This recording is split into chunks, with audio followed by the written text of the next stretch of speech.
I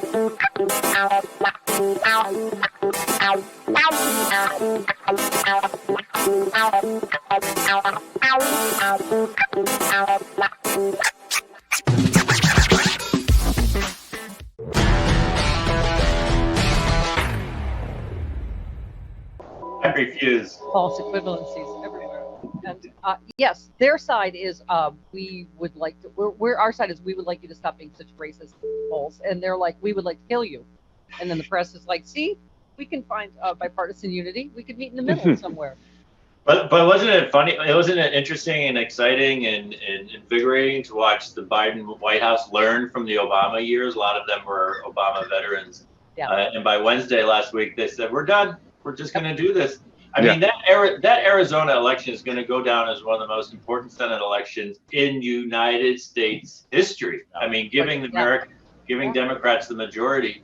And so they don't have to do this. They don't have to do this nonsense anymore. I mean, they've been trying to get a COVID deal since April of last year, and now all of a sudden there are 10 Republican moderates who say, "Oh, let's slow down. Let's talk about this until next May."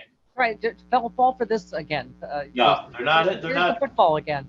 Yeah, I mean, Eric, I love this piece. You know, we're reading in the Washington Post. You know, you read these horrifying stories about what it was like inside the Trump White House. I mean, inside Biden's decision to go it alone with Democrats on coronavirus relief. And I always said this, Eric, don't mistake him being a nice guy and a decent guy for being a dummy. Right. Yeah, he learned. You're right. And but this Biden's historical bipartisan impulses clashed with his current sense of urgency in real time. He's a Senate veteran of 36 years, frequently in search of compromise. He's also a self-described wartime president facing down a deadly pandemic who believes that bold action is needed. I also think they learned from the knowing now that all economists pretty much agree the stimulus wasn't big enough back in the recovery. So by the end of the week, Biden signaled he made his decision. But I love how they describe him. First of all, one senator said he's perfectly clear if he spends months and months chasing Republican partners who never emerge, he's doing a real disservice to a country in crisis. And then Republicans are already seeking to weaponize Biden's campaign promise of unity against him. I love how Jen Psaki is handling this, right? It is he believes it's what the American people want, 74% of whom want this COVID relief package. Bipartisanship, she said he didn't pledge to make the Democratic and Republican party into one party. That's not what unity is. But anyway, I just real quick, I wanted to just how he's described. The president in this meeting was very respectful to every Republican who was there and what they presented and to their ideas. How polar opposite is this?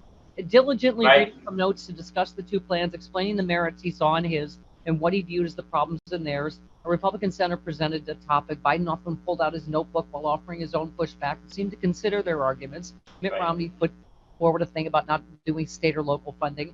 While Biden didn't fully accept it, he took the time to really understand the issue, didn't shut down. I think that's what we were amazed at, that he was very engaged with it. I don't think it was some kind of exercise he was going to go through just so he could check the box. If that was the case, we would have been in and out of there in 45 minutes. He gave them 2 hours. And Joe Manchin said Biden bluntly told him, I don't want to go down the path we went down in 2009 when we negotiated for 8 months and still didn't have a product and had to do what they're doing now. So hooray. Right. Hooray. So, I wrote about this before. I said, the press is obsessed. The press is kind of regurgitating these Republican talking points. Well, he ran to unify and he's going to do a partisan bill. He ran to unify. Running to unify the country after a deadly insurrection doesn't necessarily have to do with legislation. It has to do with treating the party across the aisle with respect, which is exactly what he did. Sat down with them 2 hours, knew the issues, read the notes, said, I will consider your plan. It was a ridiculous plan. It was $600 billion when Democrats want $2 trillion and have the votes for it. But he didn't just blow it off, just like Obama went to Capitol Hill his first week in office back in 2009 to show how serious he was. Biden was serious. The Republican plan isn't serious. What I think the press is missing is I saw one political story this morning about what's the political ramification for Republicans. Democrats, as you point out, this COVID bill, 75% approved. That includes a ton of Republicans. People are going to start getting checks in the mail from the government. It's going to restart the schools. It's going to restart the economy. Republicans have no strategy. Other than it's not unifying, They have no strategy. And we've talked about this before. McConnell protected them for a year, not having to go on the record. This is amazing. Democrats and Biden is playing this so perfectly. He's gotten, there have been bipartisan talks. He didn't like the outcome. He was very respectful. Now they have the votes thanks to Arizona. The first bill he's going to pass is this massively popular relief bill. And Republicans, as of right now, all 50 are going to vote no. All 50 are going to vote no on one of the most popular pieces of legislation in the last decade. We've never seen anything like this, but the press keeps focusing on Democrats. Oh, well, how is this going to hurt them? Why isn't Trump Biden unifying the country? I hope Jen Psaki just gets to, shove that unity question up your ass. I've answered this. I don't think she 150 times. That's why she has her job and I don't. And here's another point. I just wrote this today, a press run. Biden is unifying the country because his agenda is wildly popular. Thank you. Those initiatives, overturning the ban on transgenders in the military, rejoining the Paris Accord, the COVID relief bill, 70, 75, 80% of Americans approve of all this stuff. So being someone who can unify the country isn't always about picking up 3 or 4 votes from obstructionist Republicans. Eric, it's about presenting an agenda. And here's the amazing thing. He's not presenting a centrist agenda. This is not a sellout corporate America. This is the most liberal initiative for a new president in probably half a century, and it is popular.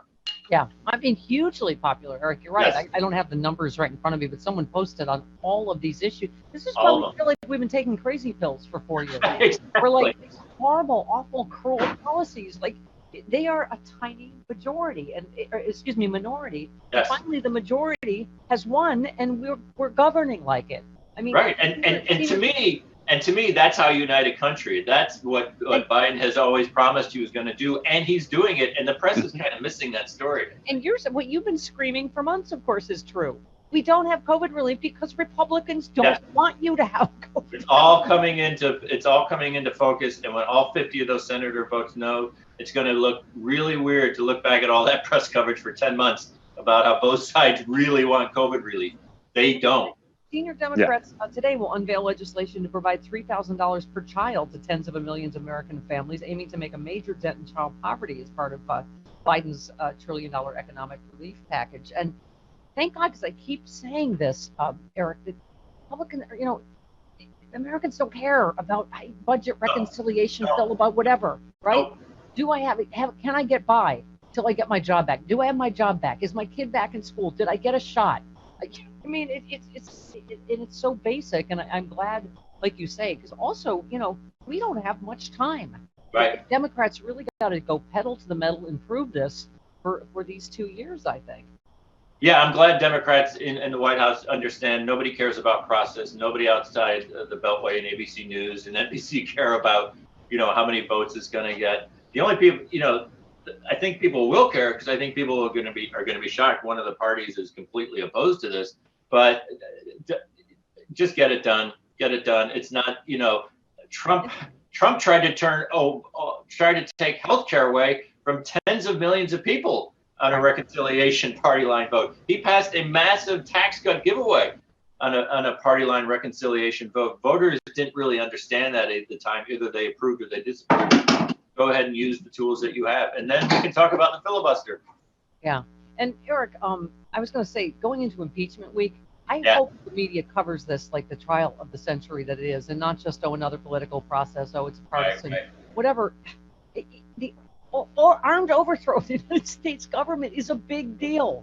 Like gunning, they're not going to vote to convict anyway. And, let's have the trial and cover the actual, don't fall for this bogus whataboutism. It's like, well, Democrats said this about Black Lives Matter. These hugely peaceful protests, that there is no parallel to the Capitol Hill riots and insurrection and sedition, right? Yeah, I know there's lots of chatter. Are there going to be witnesses? And again, I think the press is really kind of focused on the process. But, from what I understand, this is the president. Democrats say, the managers say they learned.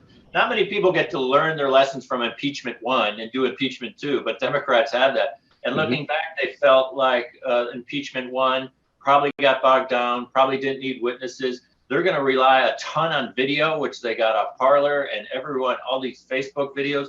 they are going to recreate that chaos and that violence. And it is going to be remarkable to see. The idea, I totally agree. Well, they're not going to convict. This is just kind of a waste of time. You see that pop up in the press a lot. It's going to distract from Biden's, first 100 days. A, it's not. B, Bill Clinton, Republicans failed to convict Bill Clinton by 30 votes in the Senate. We're old enough. I don't remember any of this is a waste of time news coverage for the Bill Clinton trial. Oh, no, that was the most important BJ in the history of the world. Thank you. Yeah. That coverage was not Republicans are wasting our time, even though they lost by 30 votes. Democrats are going to get a lot more votes than that. And let's not celebrate cancel culture and Lou Dobbs getting canceled. All right, let's celebrate for just a minute because oh my God. I just love that there's starting to be consequences for telling lies. I mean, so Dominion's going to sue him and Fox into the, middle of, next century. And finally, right? And here's the other thing. You were quoting someone. Dobbs was once respected as a business journalist and the Fox News executive, but in recent years he's been out of control, reckless, bad-tempered. And you just said never go full QAnon. I have to say, whether it's him or Giuliani, what has happened? These men have all been just broken by Trump and just made ridiculous. I mean, they really have gone insane.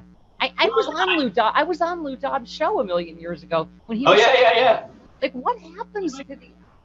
It's like Trump's a disease or something, right? Well, but I'm not even really being facetious. Never go to full QAnon. I mean, I've tweeted before how many Fox hosts are QAnon, and I think there are. Maria B is probably one, and Lou Dobbs is probably one, and Fox says, we fired him a day after that Smartmatic lawsuit. It has nothing to do with it. Yeah, there's also a bridge in Brooklyn that people should take a look at because it's for sale. Look, this is a huge problem legally, and it's going to take the Seth Rich approach. Fox News was sued by Seth Rich's family after they endorsed this grotesque conspiracy that he was the young DNC staffer who was murdered. They claimed he was part of this WikiLeaks and he got knocked off and he was providing emails, total made up. The family sued and Fox News settled right before high-profile hosts were going to be deposed. I think that's probably going to happen with Smartmatic, except this settlement is going to have 2 or 3 more zeros at the end of it. Oh my God. Well, and you tweeted, it's okay to enjoy their suffering. The Fox News perfect storm, failing ratings, fired host, $1 billion lawsuit. It's all happening, folks. And you're saying like they tried to switch to another right-wing, opinion show at 7 News, and now it's just, it's fantastic. They're in last place every night. Fantastic. A lot of their bases abandoned them for the even crazier right wing, right? They're either depressed at Trump's loss, you said, or following them to the fringe players like OAN. Those viewers punished Fox the moment they reported that Biden won Arizona. Cancel culture. Yeah, and you said the splintering of the right-wing media represents a major setback for the Republican Party. So it's just a win-win-win-win.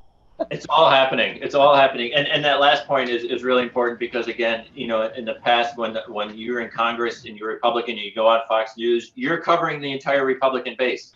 Now, when you go on Fox News, you're covering maybe 2/3 because the crazy third isn't watching Fox News anymore. So that becomes a real propaganda and rhetoric problem for the GOP. And yes, I agree. We should Republicans in disarray. All right, time to go make snowballs for your dog. Oh my God, go to Instagram. Oh my God, your dog. Who your dog is? Birdie. Birdie. Oh my God, Birdie loves snowballs. Yes. Oh my God, go watch. And there are plenty of them in the market right now. Go Birdie. All right, see you, Eric. Okay, have a great next week. Week.